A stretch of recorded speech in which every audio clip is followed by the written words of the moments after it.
ইমাম আবু হানিফা, ইমাম শাফিঈ, আমি এক একজনের ইতিহাস যদি শুনাই এরা কত বড় রসুলের আশিক।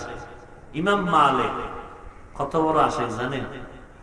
70 বছর মদিনায় জুতা পরে নাই, মদিনার রসুলের আজমত আর মহব্বতের কারণে। কি নাউজুবিল্লাহ বললেন? সেই ইমাম মালিক মাসে 3-4 বার মক্কায় যাইয়া হজ করতে পারতেন, মদিনার থেকে হেঁটে গিয়ে হলো, অথচ জীবনে হজ করছেন একবার। কিন্তু দিল চায় বারবার, যায় না কেন? দিলের ভিতরে তামান্না, হায়াতের সীমানাটা আমার জানা নাই। আমি যদি মক্কায় যায় জিয়ারত করে নবীর রওজার দেশে আসতে না পারি, ইন্তেকাল হয়ে যায়। রসুলের হাদিস যেখানে মরণ ওখানেই দাফন করে দাও। কিন্তু আমি মালিক নবীর বড় আশিক, আমার মনটা চায় আমি মদিনার নবীর জীবনে থাকবো, মরার পরেও আমি মদিনায় থাকবো।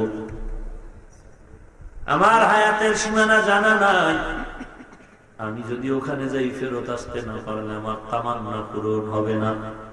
এই ভয়ে জীবনে হজ একবার করেছেন, কিন্তু বারবার করার সুযোগ হাতে থাকার পরও সেই নবীর ইশকর মহব্বতে যায় নাই।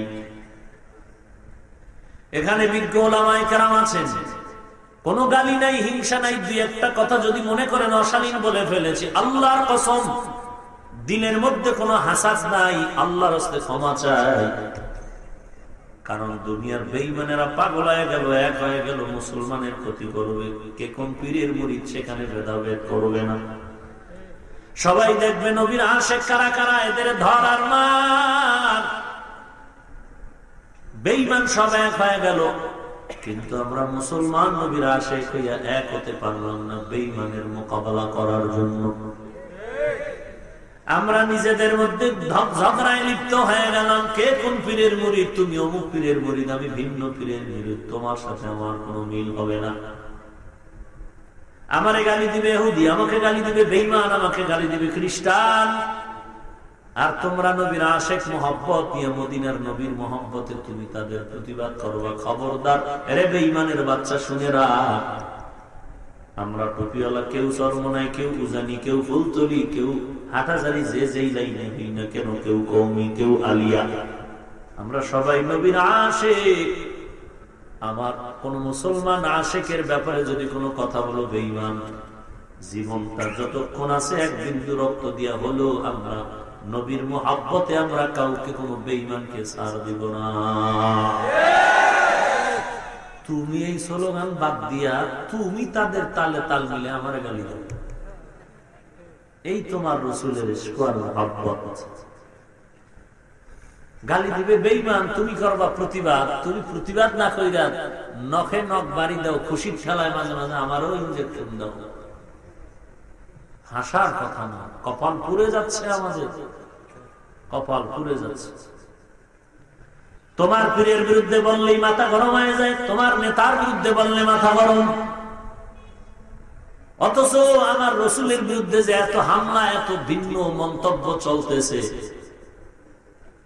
ওরে বান্দা, তুমি একদিনও তো দেখলাম না তাদের বিচারের দাবি নিয়ে, ফাঁসির দাবি নিয়ে লাঠি মিছিলে রাস্তায় নেমেছ। আমাদের বুঝতে আর বাকি না, তুমি আশিক নামের টাটকা বাটপার। তুকু যাও সুন্নতে আহমদ কু যাবা মুহাম্মদ কাইবুয়াদ নিসবত তুরা। ইমাম মালিক রাহমাতুল্লাহ আলাইহি এত বড় আশিক, মদিনার জীবনে 70 বছর জুতো পরে না কেন, যেখানেই যাই মদিনার ঘ্রাণ পাই। মক্কায় গিয়া হজ করি না কেন, আমার হায়াতের সীমানা জানা নাই, আমি মরণটা চাই মদিনায়।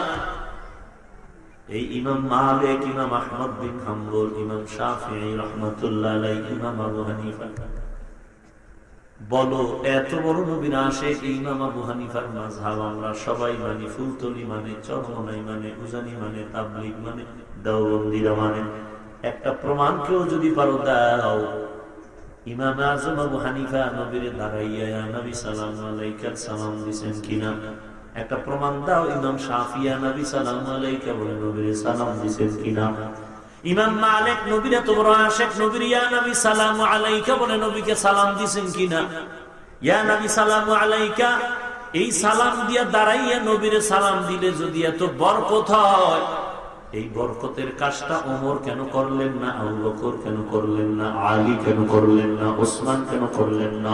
লক্ষ লক্ষ সাহাবায়ে কেরাম কেন করলেন না? এত মুবারক কাজটা কেন আবু হানিফা করলেন না? ইমাম শাফি করলেন না? ইমাম মালিক করলেন না? ইমাম আহমদ বিন হাম্বল করলেন না? কারণটা কি? এরপরও যারা করে, আমরা তো একদিনও গালি দেই না, বরং দেখা হয়েছে সালাম দিছি। কপাল আমগো খারাপ, তাদেরটা ভালো, কারণ আমগো সালাম দেয়ও না, আমরা দিলেও সালাম নেয়ও না। আরে হিংসা! মানুষ এইরকম হিংসু বলতে পারে? হ্যাঁ, সালাম দেয়ও না, দিলেও নেয় না। আর কি বুঝাবো আপনাদের? বলেন, কি ওয়াজ করবো বলেন? এটা একটা মুসলমানের পরিচয়, এটা আশিকে রাসূলের পরিচয়। আমরা তো একটা গালি পর্যন্ত দেই না। আহা, যাহা কিছুই বলতেছি এর পেছনে একটা অভাব কাজ করতেছে। কয়টা অভাব? ওই অভাবটার কথাই আমার আয়াতের আলোচনা।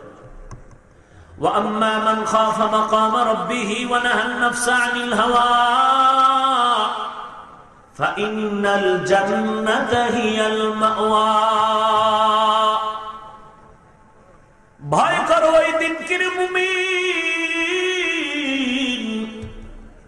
যেদিন আল্লাহর দরবারে দাঁড়িয়ে প্রত্যেকটা কৃতকর্মের হিসাব দিতে হবে। ওই দিনের ভয় যারা অন্তরে ঢুকায় গুনাহ ছেড়ে দিবি, আল্লাহ পাকের ওয়াদা, তোকে আমি আল্লাহ জান্নাতুল মাওয়ায় পৌঁছায় দিব। আর কে দারাত খৌফে হক দার দিল মদাম জান্নাতুল মাওয়া দেহদ ওরা মাকাম জুজবা হক জি জে মখাজ ইনসুজা ফজলে ও আমস্তে দর জুমলা জাহা।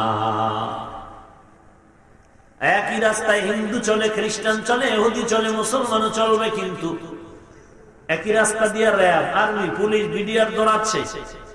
একটা ছোট বাচ্চা কয় র্যাব আসছে, র্যাব চিনলি কেমনে? কয় পোশাক কালা। বুঝেননি? সব বুঝে। আখেরাতের বেলায় চান্দি গরম হয়ে যায়, মানে কচু খায় তো কিচ্ছু বুঝে। দুনিয়ার বেলায় সব বুঝে, আখেরাতের বেলায় বুঝে না। একই রাস্তা দিয়ে র্যাব, আর্মি, পুলিশ, বিডিআর যায়, চিনা যায়নি? কি মাইকিং করতেছে আমি র্যাব না, তার ইউনিফর্মের দ্বারা চিনতে পারে।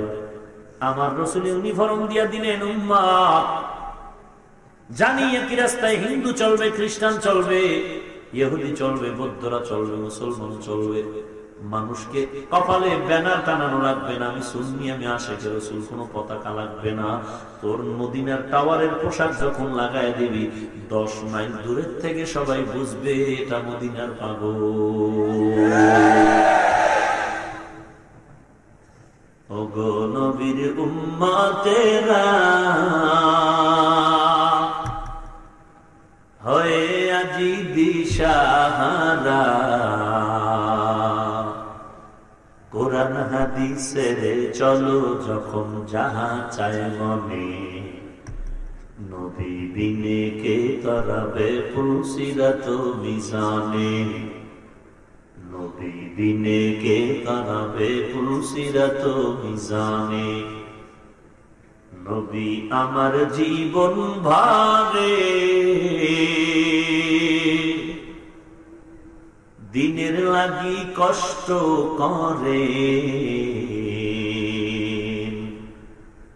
দান দান শহীদ করিলেন উহুদের ময়দানে, নবী বিনে কে তরাবে ফুলসিরাত মিজানে, নবী বিনে কে তরাবে ফুলসিরাত মিজানে।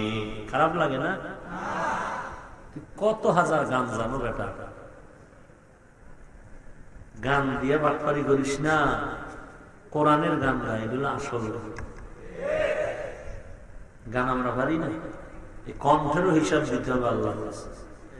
হাফিজুর রহমান কণ্ঠ দিয়া মাস্তানি করেছো, হাজার হাজার লাখ লাখ মানুষ তোর শুধু কণ্ঠের আওয়াজে বসেছিল মৌমাছির মতো, চাতক পাখির মতো।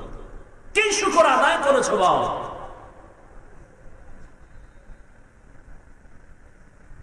ওই দিন জবাব দিতে হবে, ওই ভয়টা অন্তরে ঢুকাও, পালানোর কোনো সুযোগ নাই। প্রত্যেকটা হিসাব আল্লাহর দরবারে দিতে হবে। কখন কি করতেছো দুনিয়ার সিসি ক্যামেরাওয়ালায় যদি ধরিয়া ফেলায়, বিদেশে কখন কথা বলছো হঠাৎ ভাইরাল হয়ে গেল, আমার মাওলা কি পারবেন না? আমার আল্লাহ তো সিসি ক্যামেরা দিয়ে রাখছেন। وَوُضِعَ الْكِتَابُ فَتَرَى الْمُجْرِمِينَ مُشْفِقِينَ مِمَّا فِيهِ وَوُضِعَ الْكِتَابُ فَتَرَى الْمُجْرِمِينَ مُشْفِقِينَ مِمَّا فِيهِ وَيَقُولُونَ يَا وَيْلَتَنَا مَا لِهَذَا الْكِتَابِ لا يغادر صغيرة ولا كبيرة إلا أحصاها ووجدوا ما عملوا حاضرا ولا يظلم ربك أحدا। ছোট থেকে ছোট, বড় থেকে বড়, একটা অন্যায় নেই ফেরেশতারা লিখতে ভুল করবে না।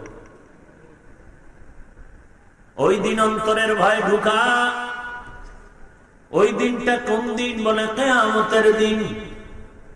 4 বছর আগে চলে গেছে না কিয়ামত?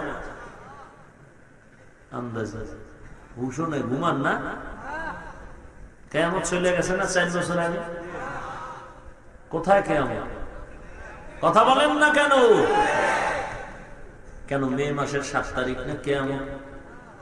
কেউ মুরব্বীরা ঘোষণা দিছিল না মে মাসের 7 তারিখ কিয়ামত হয়েছিল?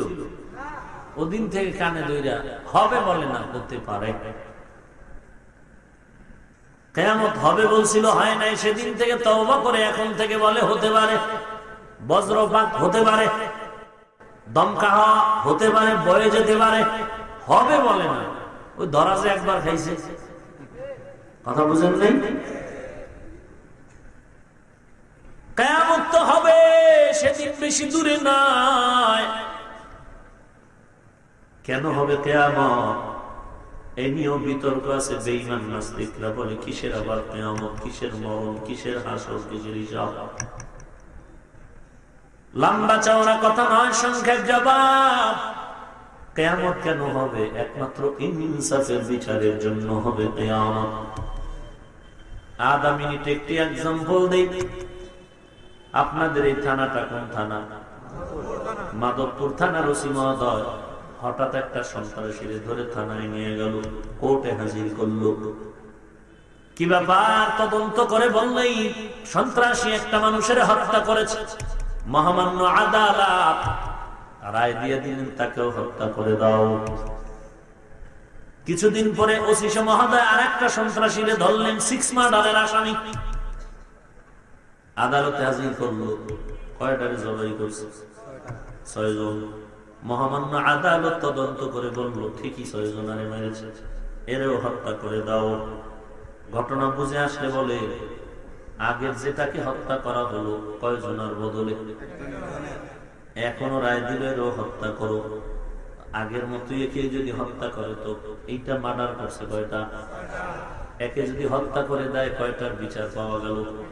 বাকি রইল কয়টা?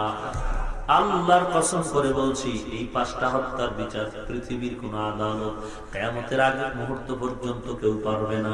এর জন্য আলাদা একটা নিরপেক্ষ আদালত দরকার, পাওয়ারফুল আদালত। ওই আদালতের নাম হলো কিয়ামতের আদালত।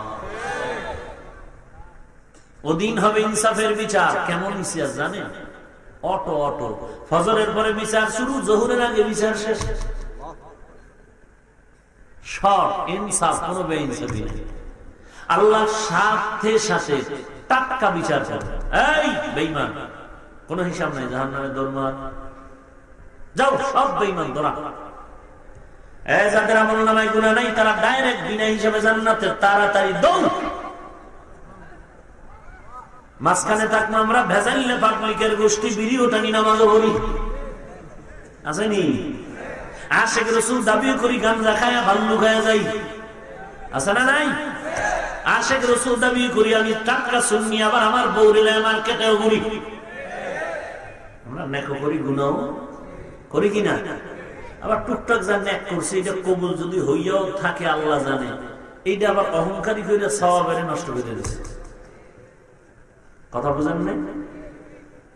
আঙ্গ নিয়ে একটু সময় লাগবে, এই সময় লাগবে।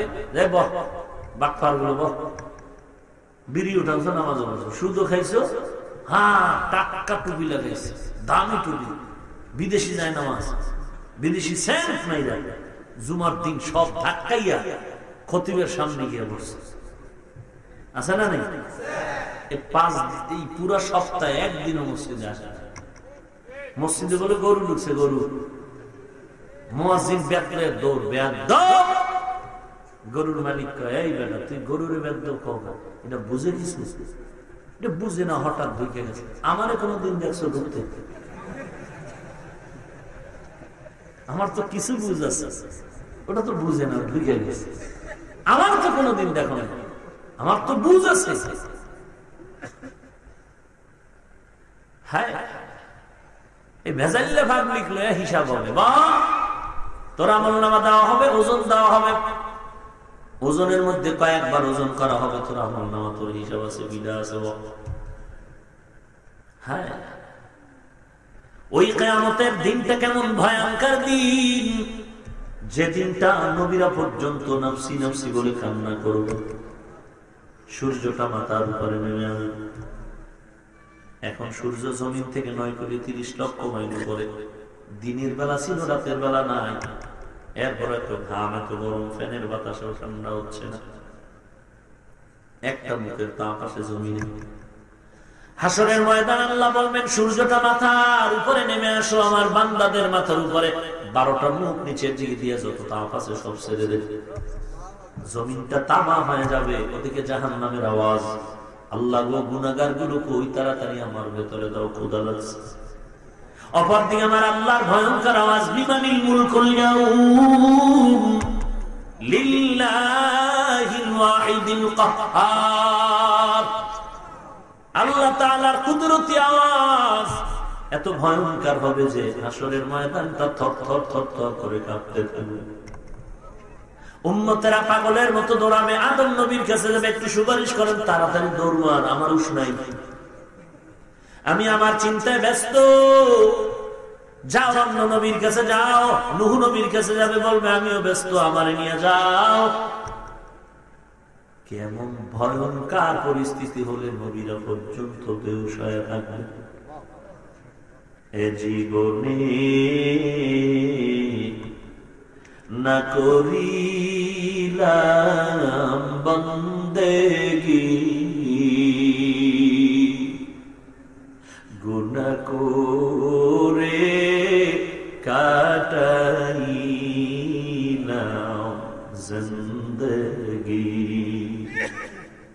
তওবা করে আবার তওবা ভাঙ্গিলাম, অবশেষে খাঁটি তওবা করিলাম।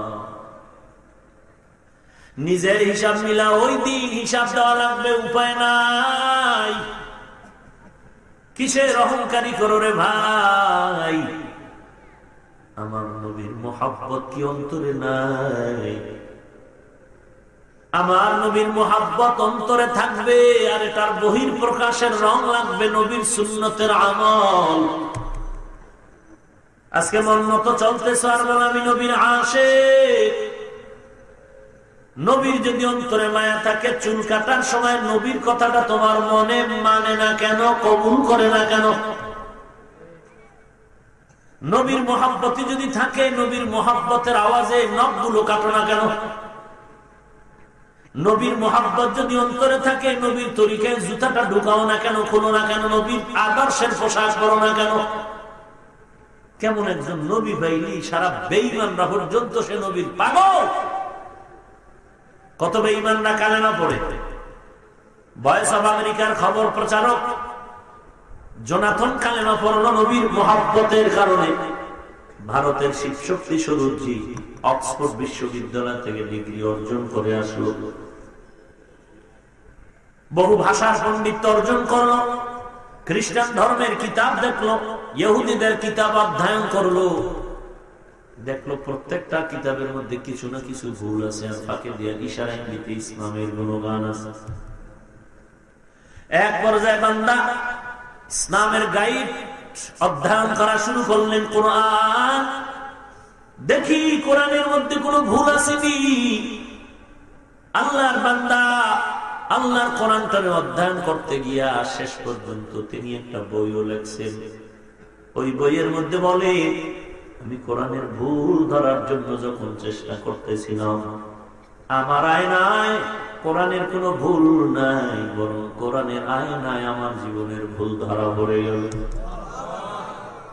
আমি আর দেরি করলাম না, কোরআন আমি পরে কালেমার পতাকার নিচে চলে আসলাম। পরবর্তী তার নাম হয়ে গেল ইসলামুল হক। আমগো দেশের চেয়ারে যখন এরশাদ বাহাদুর বসা ছিলেন, তখন দেশে আসছিলেন। ভারতের শিবশক্তি স্বরূপজি এই দেশে আসিয়া বক্তব্য দিলে, ভারতের চাপে আর থাকতে পারে নাই, জমিন থেকে বিদায় করে দিল। এরে নবীর উম্মতের দল, তোমরা দেখো না দেওবন্দি তাবলীগওয়ালারা মুসলমানের কত মহব্বত করে দাওয়াত দেয়, কত মহব্বত করে। এরে আল্লাহর গোলাম, কিয়ামত পর্যন্ত তাবলীগ চলবে, দাওয়াত চলবে, জিকির চলবে, আলেম ওলামা থাকবে, সব চলবে। তবে মনে রাখতে হবে, এর একমাত্র পথ প্রদর্শক গার্ডিয়ান আর নেতৃত্বে থাকবে উলামায়ে কেরাম। এরে আল্লাহর বান্দা, তুমি দেখো না টঙ্গীর ময়দানে গিয়া দেখবা নব মুসলিমদের আলাদা তাবু লাগানো আছে। কত খ্রিস্টান সেখানে নতুন মুসলমান হয়ে গেল, কত হিন্দু কালেমা পড়ে আজ দিনের ধর্মের অনুকূলে আসলো। পাকিস্তানের হিন্দি গানের শিল্পী জুনায়েদ জমশেদ কালেমা পড়ে মুসলমান হয়ে গেল। কয়েক বছর আগে বিমান দুর্ঘটনায় পুরো ফ্যামিলি দুনিয়ার থেকে বিদায় হয়ে গেল। একটা হিন্দি গানে টান দিলে কোটি কোটি টাকা তার হাদিয়া। এ যুবক, এমবি খরচ করে গান চালাস রে বাবা, চরিত্রটারে ধ্বংস করে ফেলছো। তোর মাও জানে না, তোর বাপও জানে না, তুইও জানো না। জুনায়েদ জমশেদের নাম লেখে সার্চ দে, ইউটিউবের মধ্যে দেখবি আর বর্তমানের ইসলামের পোশাকের বয়ান। আর ও মুসলমানের লাইনে আসার আগে হিন্দি গানের সেই গানও এখনো আছে। একটা গান গাইলে গোটা পাকিস্তান পাগল হয়ে যাইত, কিন্তু দিনের দাওয়াতের লেবাস পরার পরে মনে হচ্ছিল যেন বড় এক মাদ্রাসার মুহাদ্দিস। এই যুবক, কত হিন্দু মুসলমান হয় নবীর আদর্শের পাগলে, কত বিধর্মীরা কালেমা পড়তেছে, কিন্তু তুই মুসলমানের ঘরে জন্ম নিয়ে নবীর আদর্শ মানতে পারো না। আমি মায়া কইরা বুঝাইতেছি, বাবা টুপিটা মাথায় দে, টুপি বর, টুপি বর, টুপি বর। যুবক বলে, হুজুর কম কথা বলেন, মাথা গরম হয়ে যায়। আল্লাহ তোর একটা দামি মাথায় দিছে, টুপি দিলেই গরম। এরে যুবক, আল্লাহর বান্দা, যখন তুই আবার ক্যাপ লাগাও তখন গরম লাগে না? বাপ্পা, আমার এই ফাতলা টুপি লাগাইলে বলে মাথা গরম। তুই মোটা কাপড়ের যে ক্যাপ লাগাও তখন চান্দি গরম হয় না? খোদার সাথেই বাটপারি আর কয়দিন করবি? এ যুবক, আমিও যুবক, তুইও যুবক। তোর মাথায় টুপি দিলেই গরম, আমার মাথায় টুপি না দিলেই গরম। চিন্তা করতো এটা আলাদা কোনো মাথা কিনা, না চরিত্রের ভেজাল আছে? हकीकत से तू दुनिया बेखबर है, दुनिया की नुमाइश पर नजर है नमी गोयम के अज दुनिया जुदाबाश फहर करे के बाशी बा खुदाबाश जिसते दुनिया अज खुदा गाफिल बुदन मैं कमाशो नकरा हो फर्जिंदुजान आबो दर कश्ती हालाकी कश्तियास आबो अंदर जीर कश्ती कुश्तियास ए যুবক আমার এই গায়ের দামি রুমালটা দিয়া তোর জুতা পর্যন্ত আমি মুছে যেতে তৈয়ার যদি তুই নবীর সুন্নতের আমল করো। এ যুবক কয়দিনের যৌবনের বাহাদুরি করবি চক বাজার ঢাকার আগুনের খবর কি ভুলে গেছে? যুবক তোমার আমার এই বাংলাদেশে এখন বর্তমানে যত বুজুর্গ আছে সবার থেকে দামি দামি বুজুর্গ শাহজালাল রহমাতুল্লাহ আলাইহি কেমন বুজুর্গ, কেমন আল্লাহর পাগল যে জীবনে বিবাহ করে নাই। আর তুমি বিয়া কইরা ম্যাডামের গোলামি করতে গিয়া নবীরে চিনো না, আল্লাহ চিনো না, নবীর সুন্নতের জবাই করো। তুমি যদি কও আমি শাহজালালের ভক্ত, তা দুশমন করে এই জমিনে খাজা মাইনুদ্দিন চিশতি আজমিরি শাহজালাল শাহপরানের একমাত্র হাকিকতের ভক্ত থাকলে আমরা টুপিওয়ালা নামাজিরা আছি। ভাইরা আমার, এর থেকে আরো দামি মুজাদ্দিদ আল ফেসানি, হাজী ইমদাদুল্লাহ মুহাজিরে মক্কি, কাসিম নানাতবি, কুতুবউদ্দিন বখতিয়ার কাকি, এদের থেকে আরো আরো আরো সীমাহীন দামি হলেন সাহাবায়ে কেরাম। সন্দেহ আছে? আপনাদের ধারণা কি ওলিদের যত গুণগান, বড় পীর আব্দুল কাদের জিলানী যত ওলি সাহাবাদের উপরে? হ্যাঁ হ্যাঁ, সাবধান। ভালো বউ পাইছো, খুব দামি একখান বউ পাইছে। কেমন বাজে হাজারে একখান, দেখলেই ঠান্ডা। পাইছো কই? রমনা পার্কের গোড়ায়। কোন দিন? বৈশাখের মেলার দিন, ইলিশার পান্তার টাইমে। কথা বলেন না, এত সুন্দর, এত দাম। আম্মা জান চিনো এমন এক বউ? শ্বশুর বাড়ি আমি চিনি না। এমন দামি, চুলগুলো ভালো, চেহারা ভালো, নাক ভালো, হাত ভালো, কথাবার্তা ভালো, খুব মজার এক মেয়ে। মায়েরা আর কি কবি? মা আর হইতে চাই এই বউ আমার তোমার থেকেও ভালো। মর্যাদা আছে না? গজব শুরু হইল। এই বাংলাদেশের পাবলিক শুনে না, বউয়ের গুণগান গাইতে হাদিসে নিষেধ নাই, করো করো করো, কিন্তু ব্রেনের মধ্যে মাপকাঠি রাখবি। যত গুণগান গাও, যত ডিগ্রি লাগাও না কেন, মায়ের উপরে হবে না। আল্লাহওয়ালার ভক্ত আমি একজন, আমিও পীরের মুরিদ, আমি আল্লাহওয়ালার ভক্ত। যত বড় গুণগান গাও, আকাশেতে লক্ষ তারা এক চাঁদের আলো, লক্ষ মানুষ থেকে একজন আল্লাহওয়ালা ভালো। আলা ইন্না আউলিয়া আল্লাহি লা খাউফুন আলাইহিম ওয়া লা হুম ইয়াহজানুন আল্লাযীনা আমানু ওয়া কানু ইয়াত্তাকুন।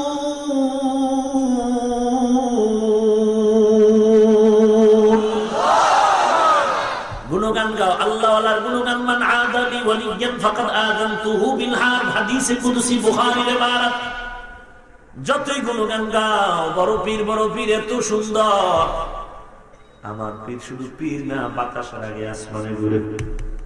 যতই গুণগান গাও, গাইতে থাকো, বাধা নাই। আল্লাহওয়ালার গুণগান গাও, নিষেধ নাই, বলো বলো বলো। তবে ব্রেনের মধ্যে মনে রাখবা মাপকাঠি, যতই বড় বানাও সাহাবাদের উপরে হবে না। হবে? এরে নবীর উম্মতের দল, এই মাপকাঠি গুলো মনে রাখতে হবে রে আল্লাহর গোলাম। সাহাবায়ে কেরামরা নবীর এত বড় আশিক, আর এই সাহাবায়ে কেরামের নিচের মধ্যে একজন আল্লাহর আশিক, নবীর আশিক হলো ইমাম মালিক।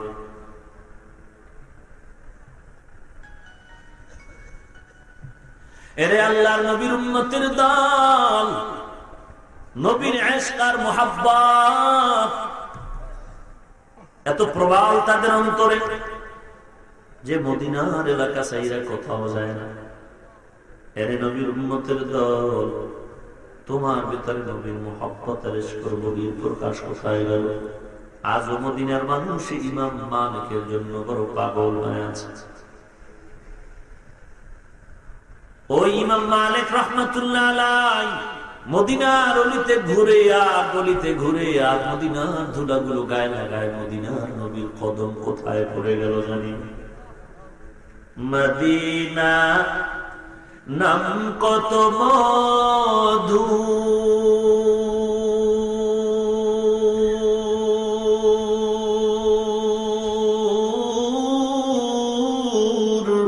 মদিনা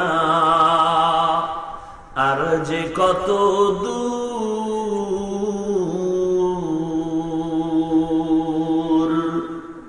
সেই মদিনার পথের ধুলি আমি, সেই মদিনার পথের ধুলি আমি মাখতে পারলাম না মদিনা, যাইতে পারলাম না মদিনা, দেখতে পারলাম না মদিনা, যাইতে পারলাম না।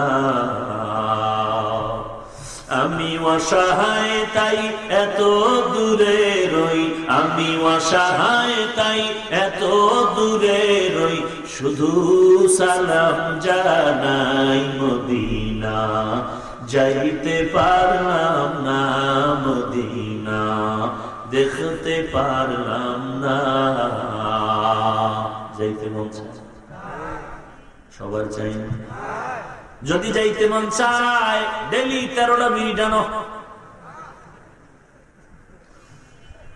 মদিনা নাম কত সুন্দর,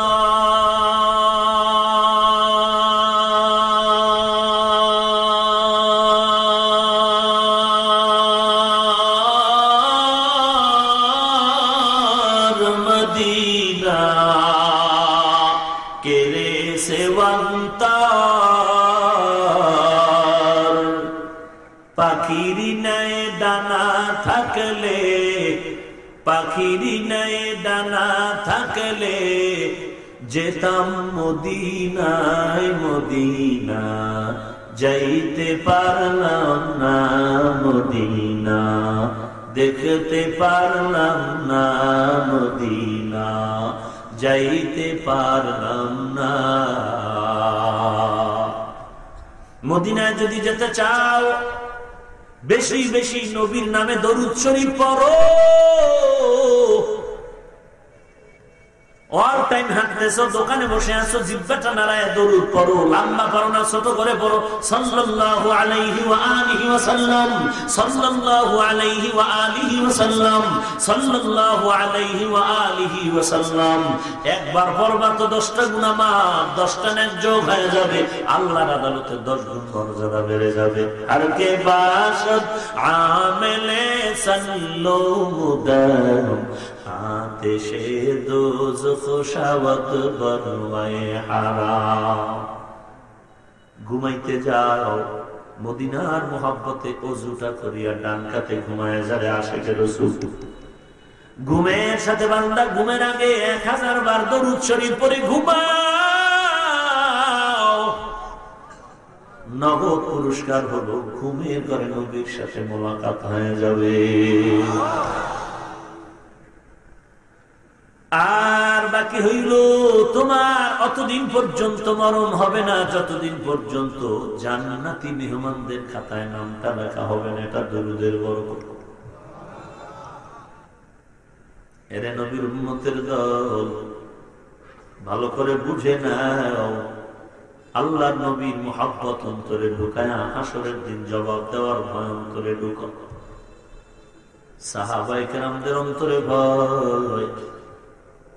খলিফাতুল মুসলিমিন ওমর ফারুক রাদিয়াল্লাহু তাআলা আনহু, অর্ধজাহানের খলিফা ওমর, যেই ওমর সম্পর্কে রাসূল বলেন লাউ কানা বাদি নাবিয়্যুন লাকানা ওমর, আমার পরে যদি আল্লাহ নতুন কাউকে নবী বানাইতেন, আমার পরে নবী আল্লাহ ওমরের বানাইতেন। কে সেই ওমর? ঈদের দিন দরজায় তালা লাগায় কান্নার আওয়াজ। আবু হুরায়রা রাদিয়াল্লাহু তাআলা আনহু বলেন, খলিফাতুল মুসলিমিন আনন্দ ঈদের দিন কাঁদেন কেন? ওমর কান্না করার কারণ বলে, আবু হুরায়রা, আনন্দ তো ওই ব্যক্তি করবে যার কোনো টেনশন নাই, পেরেশানি নাই, কোন দুশ্চিন্তা নাই। আবু হুরায়রা বলেন, কি দুশ্চিন্তা আপনার? বলে, রমজানে রোজা রাখলাম, কবুল হলো কিনা চিন্তা। তারাবির নামাজ পড়লাম, কবুল হলো কিনা চিন্তা। জাহান্নাম থেকে নাজাত পেলাম কিনা বড় চিন্তা। আবু হুরায়রা বলেন, খলিফাতুল মুসলিমিন, আপনি তো জান্নাতের 10 জন সাহাবায়ে কেরামের মধ্যে একজন।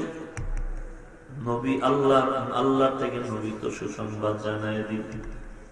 ওমর ডাক দিয়ে কয়, আবু হুরায়রা, যে আল্লাহ জান্নাতের টিকিট দিয়েছেন, আল্লাহ যদি বেজার হয় টিকিট আবার ক্যান্সেল হয়ে যেতে পারে।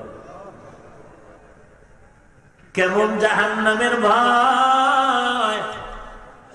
দিনের বেলা খেলাফতে মানুষের বিপদ আপদের বিচার আচার করে, রাতের বেলা ঘুমায় না, ঘুরে ঘুরে মানুষের খোঁজ খবর নিতেছে।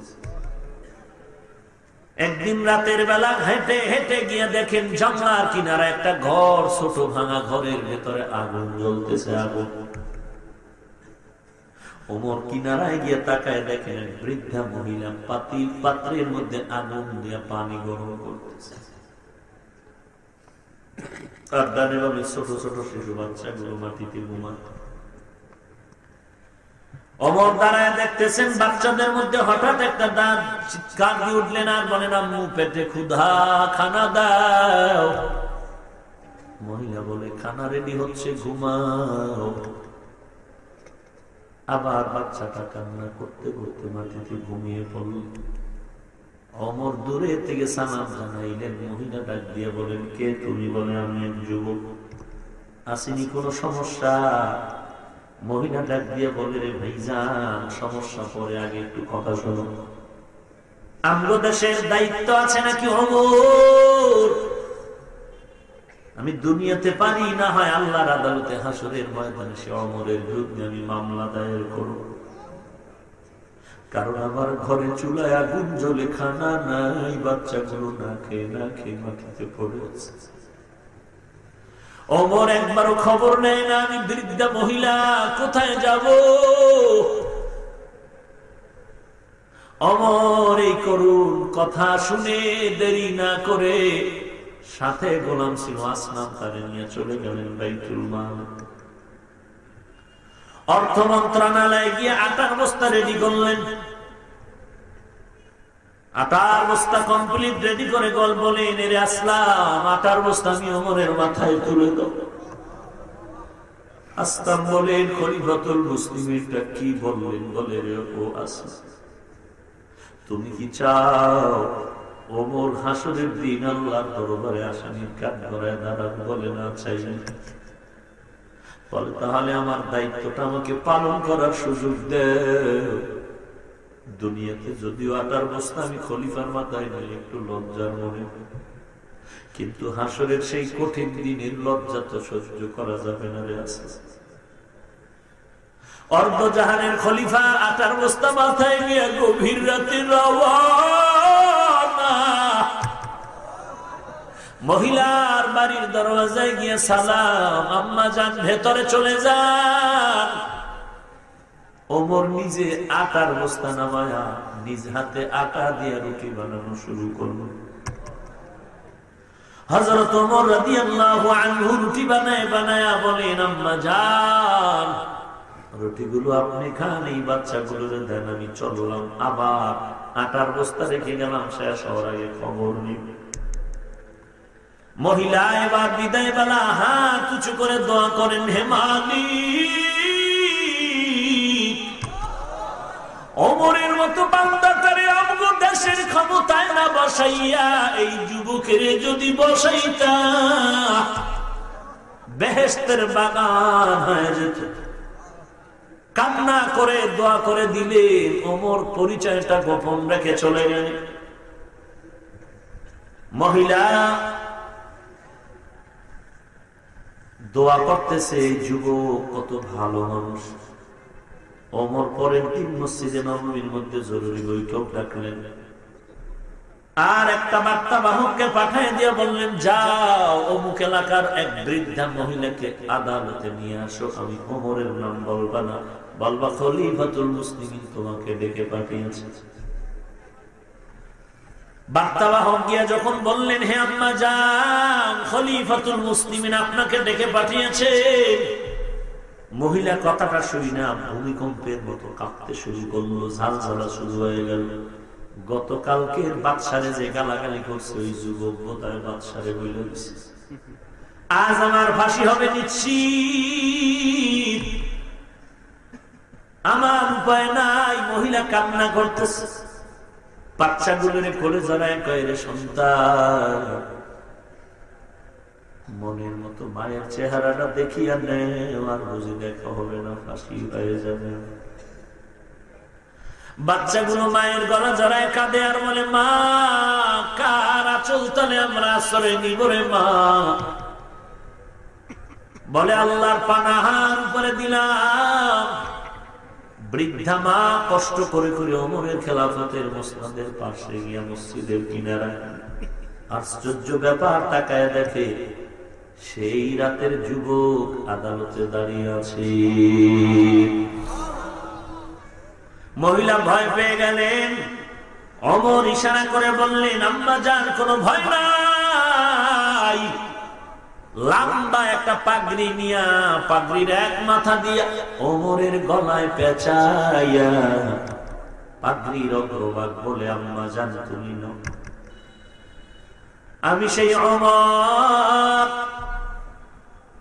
আরো আগে তোমার খবর নেওয়া দরকার ছিল, পারি নাই, আমার ভুল হয়ে গেছে, বিচার করে দাও। দুনিয়াতে আমার যা হয়ে যায় হোক, আমি হাসরের ময়দানে আসামির কাঠগড়ায় দাঁড়াতে চাই, কারণ ওই দিনটা বড় ভয়ঙ্কর দিন। যেই দিনের কথা স্মরণ হলে আমার নবী পর্যন্ত ঘুম নাই, সিজদায় পড়ে কান্নার আওয়াজ।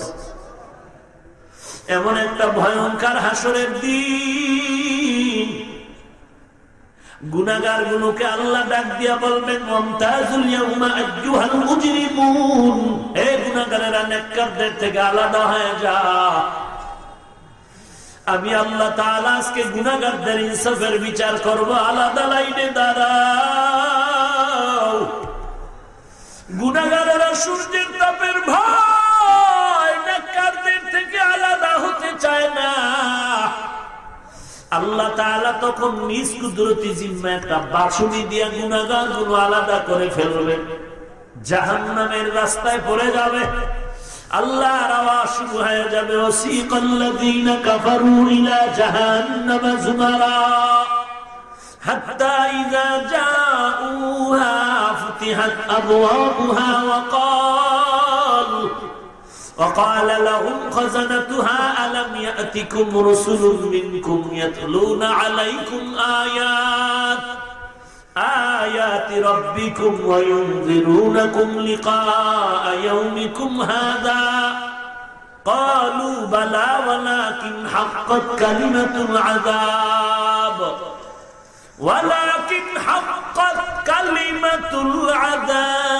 على الكافرين